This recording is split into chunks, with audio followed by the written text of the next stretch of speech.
Tu es glorifié. Merci Seigneur Jésus. Oh Seigneur, fais-nous mon Dieu de gloire. Manifeste ta gloire, Seigneur. Glorifie ton Seigneur. Au travers de paroles de gloire.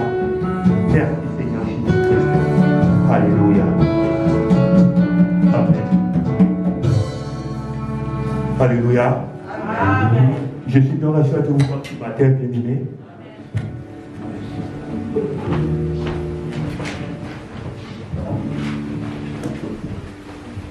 Ce matin, le modérateur a posé une question. Qui est venu tu vois? Qui est venu chercher? Et moi, ce matin, je te pose une question. C'est la même question que je vais formuler. Qui es-tu devant Dieu?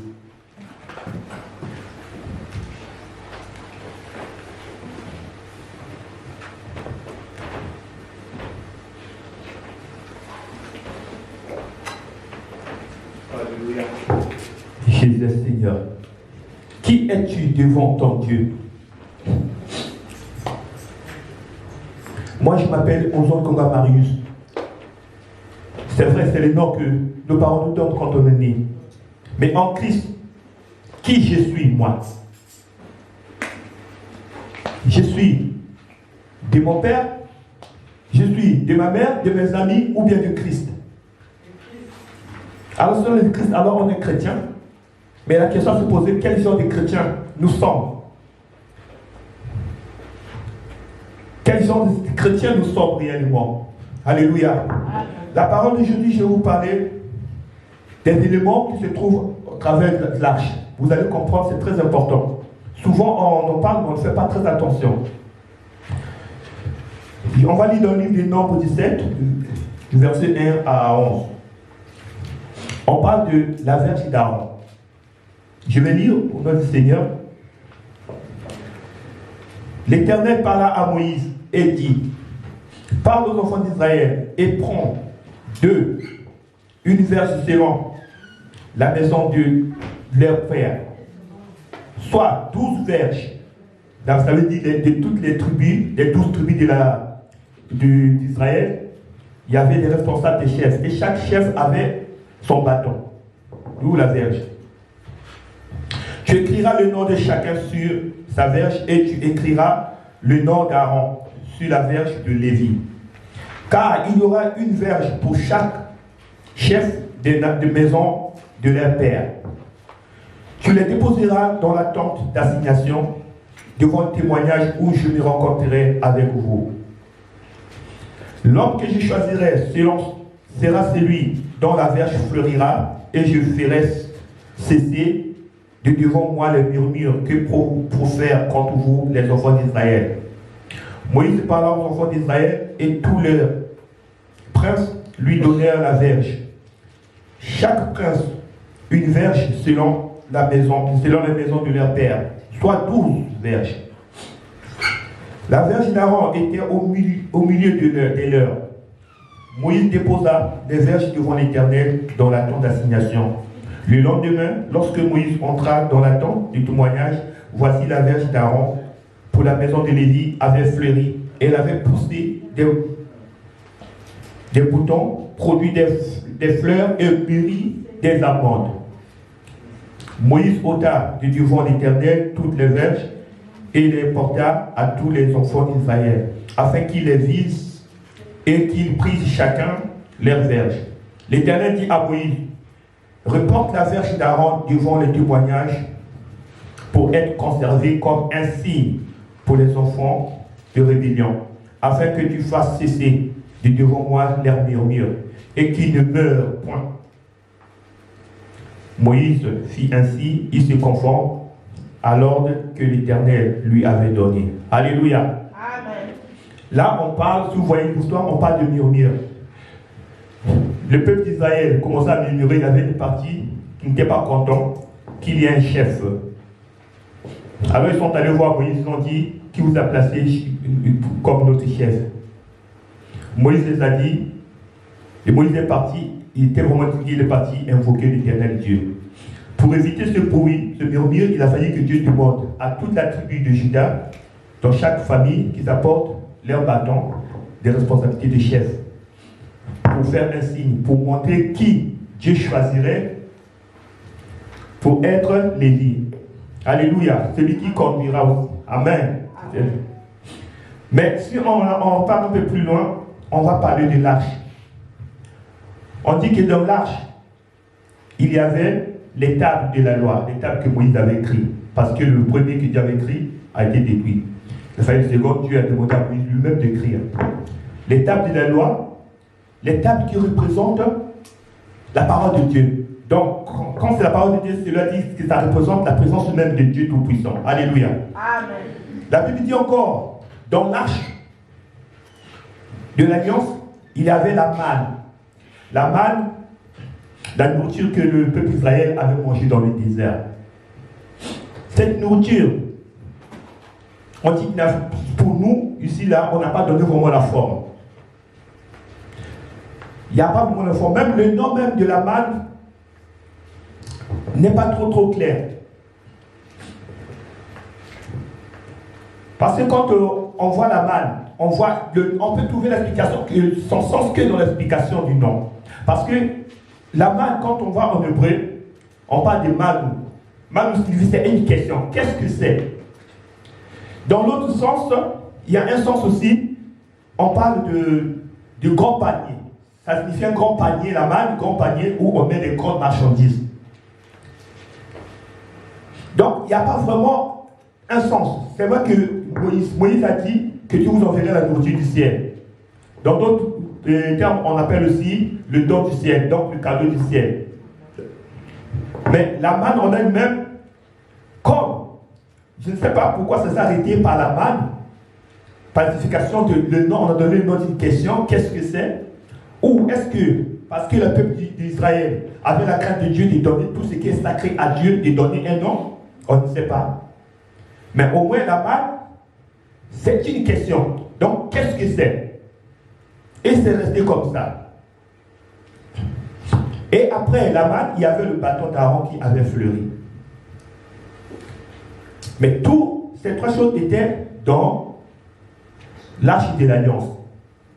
La table de la loi, on peut comprendre. Pour nous, c'est clair et net, c'est la parole de Dieu que Dieu a donnée.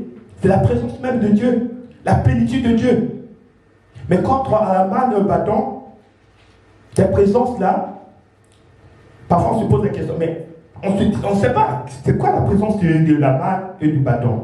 Mais on ne peut pas exclure. Tout à l'heure, j'ai parlé de la manne comme une question. C'est comme j'ai dit que le modérateur nous a posé une question. Lorsque la manne est tombée, ils se sont posé la question, qu'est-ce que c'est? Mais dans le terme qu'ils ont trouvé, c'est la nourriture de Dieu. Mais en hébreu, la manne, ça reste, au fait, ça signifie qu'est-ce que c'est? Souvent, quand on lit la parole de Dieu, quand on lit la parole de Dieu, on se retrouve face à la parole de Dieu, cela nous mène à la méditation, à la réflexion et à se poser des questions. C'est dans les questions que nous trouvons parfois un sens à ce que nous lisons. La parole de Dieu, c'est pas seulement, c'est vrai, c'est pas seulement d'obéir directement comme ça. Tout ce qui est écrit, la Bible, où on voit la Bible, on obéit. Si on était les gens qui obéissaient directement à la Bible comme ça, je vous dis que on serait même soit les esclaves mensongères ou néfastes de certains serviteurs de Dieu qui profitent de la parole de Dieu. Voilà pourquoi même le Saint-Esprit, Dieu nous pose, il nous arrive parfois de se poser les questions afin de bien encore chercher, réfléchir, implorer Dieu de nous faire comprendre et de comprendre à ce moment que c'est à ce moment-là que le Saint-Esprit nous révèle la parole qu'on a compris. Amen. Amen. Amen. La parole de Dieu, bien aimé, quand c'est le mystère, c'est vraiment un mystère qui est donné pour nous. Alléluia. Donc la présence, j'ai dit, la présence de la parole de Dieu, nous savons. Mais la manne et le bâton, parfois on se pose. On peut remarquer parfois lorsqu'on fait, à chaque chapitre, il nous arrive parfois de se dire, quand on est bloqué, parfois on voit même une phrase qui n'est pas claire, on se dit, ah, mais là on a écrit là-bas, là, ici on a écrit autrement. c'est là pour se mettre toujours à la question. La manne, c'est quelque chose qui nous emmène aussi parfois, c'est à rentrer réellement dans la présence, à comprendre, ne pas aller loin au-delà de ce que le monde dit, mais avoir la présence de Dieu. Quand Dieu il a dit, mettez, il a dit, il y avait la manne n'était pas pourrie, c'était la nourriture qui venait de Dieu. Je ne sais pas si c'était pourri ou pas, mais je ne pense pas que ce soit pourri parce que Dieu était glorieux. On a parlé même du bâton qui a fleuri. Alléluia. Amen.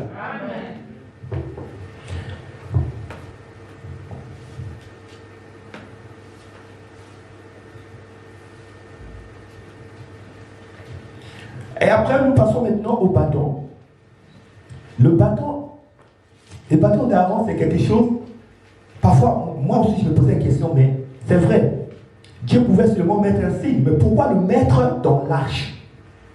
L'arche qui est sacrée, d'où la présence de Dieu. Pourquoi mettre le bâton dans l'arche? Je suis allé encore plus loin. On a dit le bâton de Lévi. Est-ce le même bâton que Moïse avait utilisé, même si c'est le même bâton? C'est un bâton que Dieu a utilisé, mais ce n'est pas le bâton qui faisait les miracles. C'est Dieu qui faisait les miracles à travers Moïse par ce bâton. Mais ta présence dans l'arche, il faisait quoi? Mais c'est un peu difficile à expliquer. Mais dans l'Homme 17, toujours, Dieu nous éclaire. Il a parlé de la légitimité sacerdoce. Dans le choix du service du sacerdoce, des choix de celui qui sert Dieu, c'est celui qui le sert. Le choix de service, celui qui se sert dans sa maison. Alléluia. Amen. Le choix des tribus.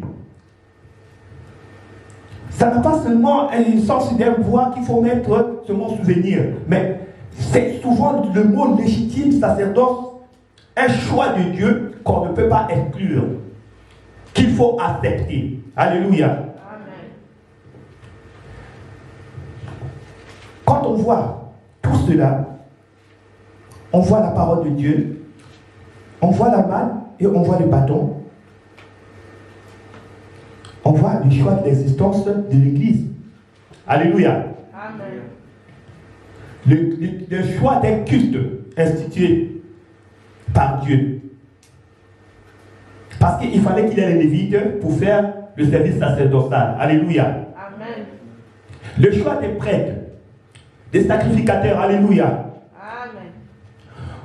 Aujourd'hui, les gens pensent, parfois se disent que à quoi bon aller à l'église?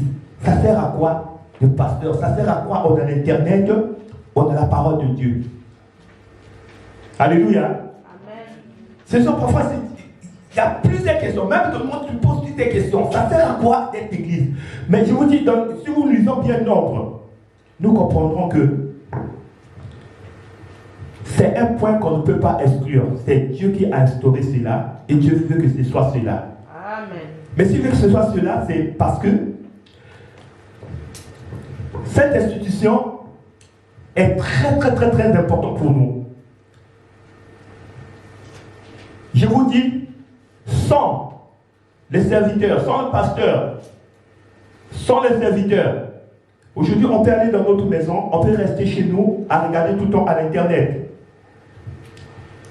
à écouter la parole de Dieu. Bien aimé, déjà même la Bible pour lire, à un certain moment, le premier jour, deuxième jour. Mais si tu n'as pas vraiment une vie de prière, il suffit d'ouvrir ce mois une seule phrase, tu es fatigué, tu ne pourras pas lire. J'ai dit parce que je suis passé par là. D'où l'institution du culte. Du culte de Dieu, pourquoi? Parce que c'est dans la communion fraternelle, de la communauté, de la présence de Dieu, tous ensemble, aidés par le pasteur, par les serviteurs de Dieu, que nous restons en relation avec Dieu. En fait, l'Église, Dieu a institué cela afin que le peuple d'Israël puisse rester en relation avec lui. Parce qu'il savait quel genre de peuple il avait. Déjà, depuis même avant qu'il traverse la mer, c'était un peuple qui a compliqué, qui attaquait tout le temps Moïse, donc qui attaquait l'Éternel. Il a fallu que Dieu fasse des sacrifices. Beaucoup sont morts à cause de leur infidélité. Mais Dieu a instauré cela. D'où il a demandé même à Moïse de mettre le bâton dans l'arche Noé. L'arche de l'alliance, excusez-moi. Alléluia. Amen.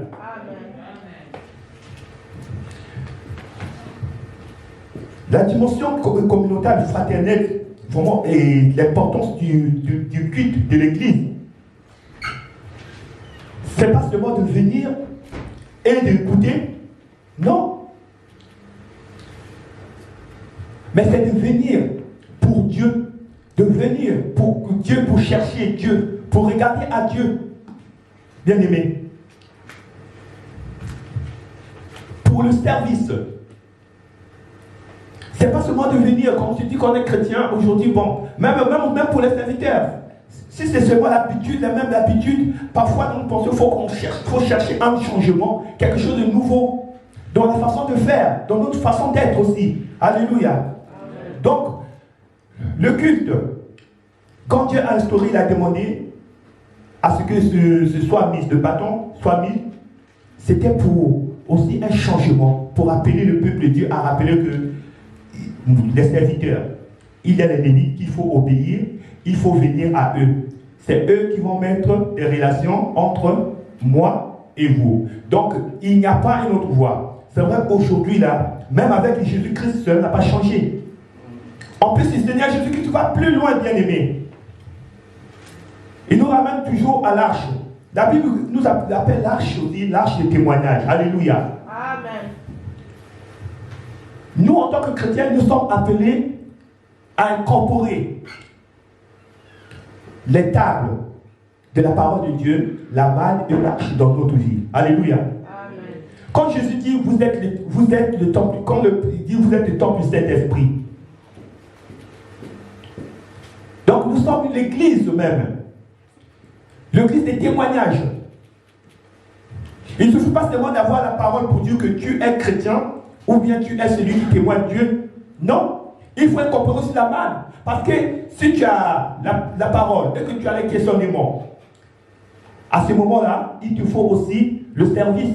Parce que le questionnement t'emmène à rester dans la parole, à chercher la face de Dieu. Et quand tu as le bâton d'Aaron aussi incorporé en toi, à ce moment-là, tu as le service de Dieu. Mais cela ne se fait pas si tu es avec l'éternel Dieu, si tu l'acceptes. Alléluia. Si tu suis cette voie. À ce moment-là, tu as le témoignage. Il faudrait que ce que l'Éternel veut, c'est que nous soyons des témoignages. Amen. Nous soyons des témoignages où les gens qui nous regarderont vont se poser des questions, vont rester en question, chercher aussi à se poser des questions par rapport à ton attitude vis-à-vis de ton changement, vis-à-vis de ta manière de faire. Et cela les permet aussi d'avancer. Dans ces questionnements qui se posent, ils vont chercher, ils vont se remettre en cause. Alléluia. Amen. Donc, quand je vois l'arche, au fait, ça parle de chrétiens. Quel genre de chrétiens nous sommes? Quel genre de chrétien tu es cette année? Un chrétien qui témoigne, quand on te voit, qui témoigne la plénitude de la gloire de Dieu. Est-ce que tu n'as que la parole? Tu te dis, moi je connais la parole, j'ai la maîtrise de la parole. Oui. As-tu en toi quelque chose autre que Dieu qui pourrait compléter cela?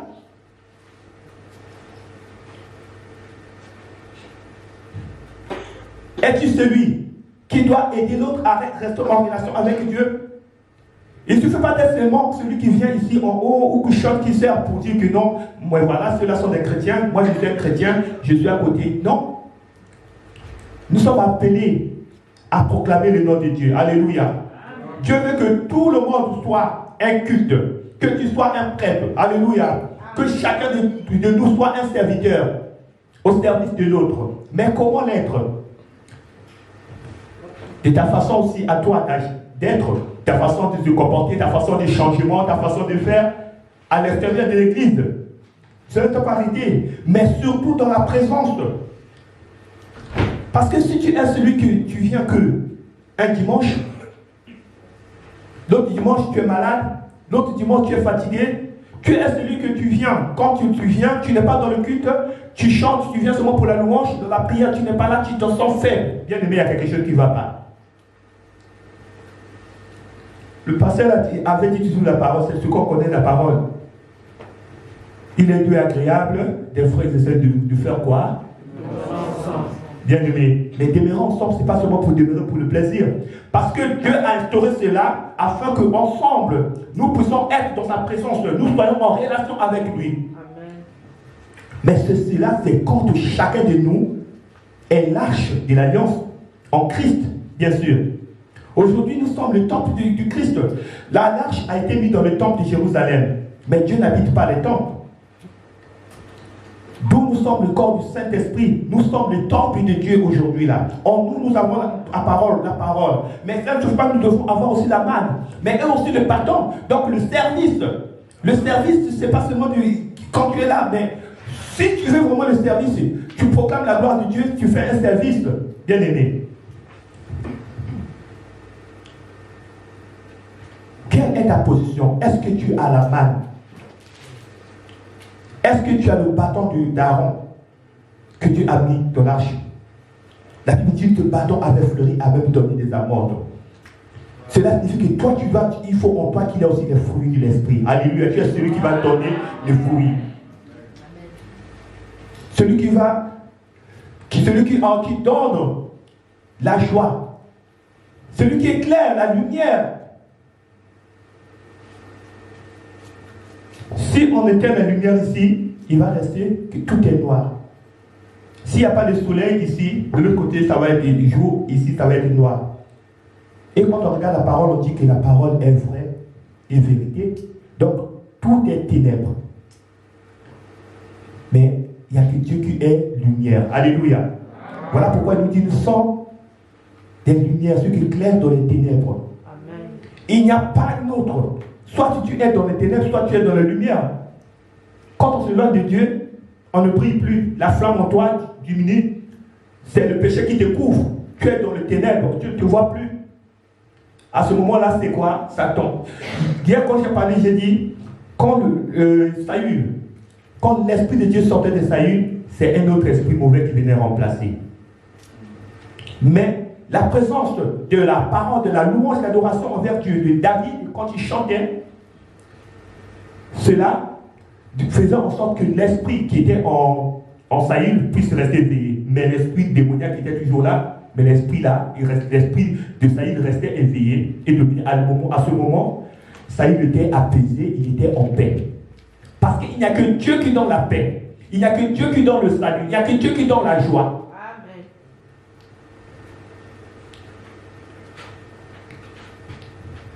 Amen. Dans le service, donc on a dit le bâton qui a fleuri, c'est la légitime. Parce que Dieu nous a choisis. Si tu es là présent, c'est parce que Dieu t'a choisi. Si tu as mis ton pied un jour dans l'église, parce que Dieu avait un choix. Il avait besoin de toi. Il sait qui tu es. Il connaît ton avenir.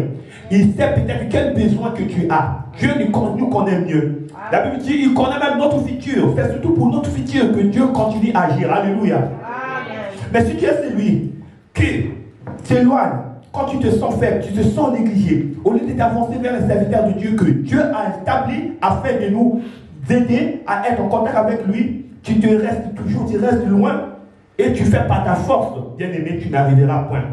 Sachez ton nom, le chrétien qui va rester, ça va être dans quel genre de chrétien, je ne sais pas. Tu resteras toujours un chrétien éloigné de Dieu. Ça va rester un nom. Tu peux connaître toutes les paroles de Dieu. On a déjà vu quand on allait témoigner, quelqu'un peut te donner une parole, même moi, parfois je cherchais, je ne connaissais pas. Mais quand tu le vois, tu vois sa vie, il est perdu. Alléluia. Éloigné de Dieu. Couvert. On se dit parfois, moi ça va bien. Bien aimé. Dieu nous aime. Amen. Si Dieu a instauré le culte, s'il a instauré une église, il a instauré le pasteur, il a instauré les serviteurs, il sait que nous avons besoin de cela. Par notre propre force, nous ne pouvons pas. C'est que par le Saint-Esprit.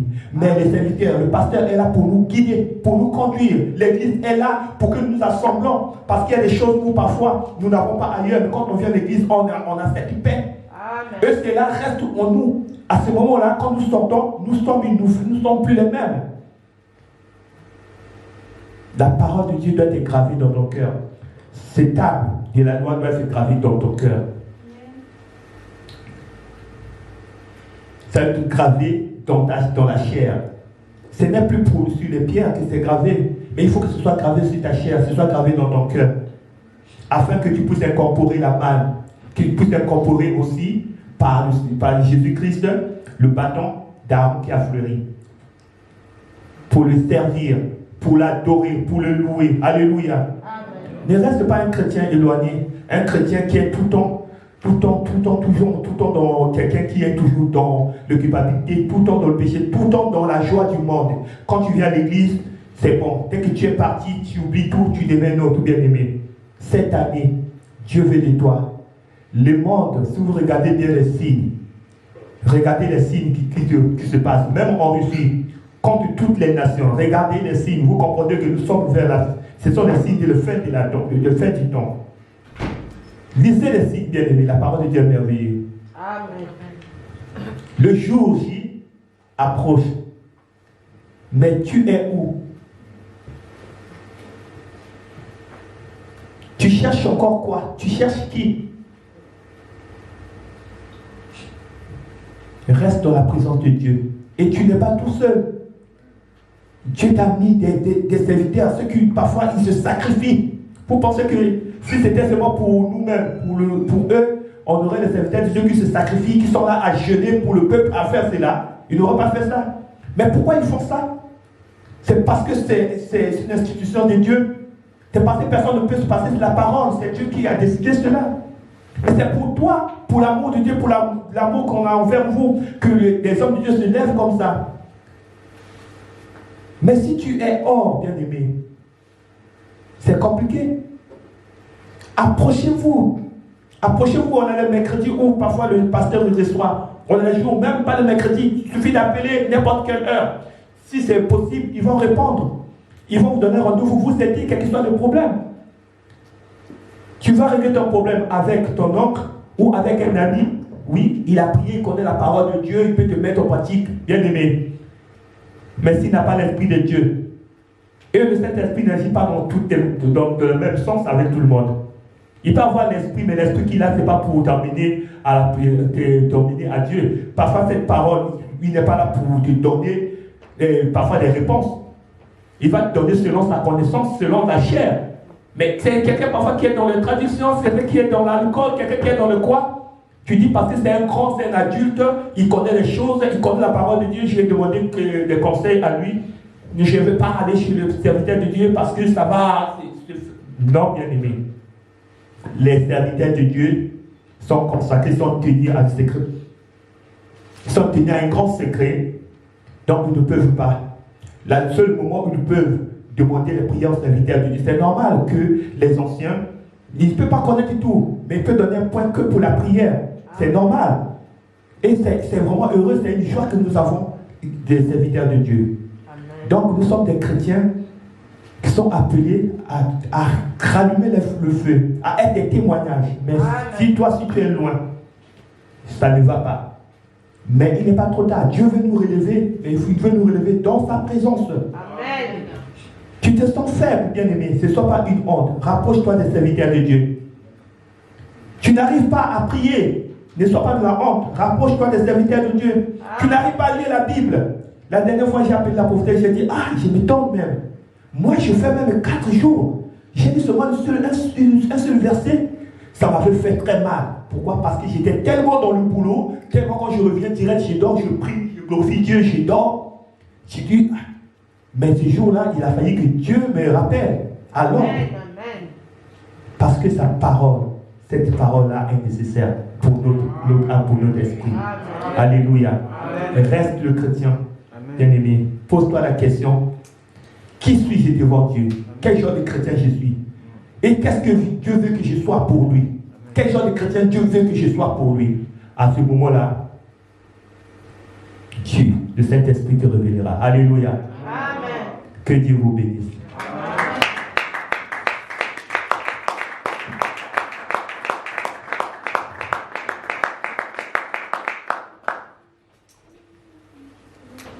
Jésus, alléluia.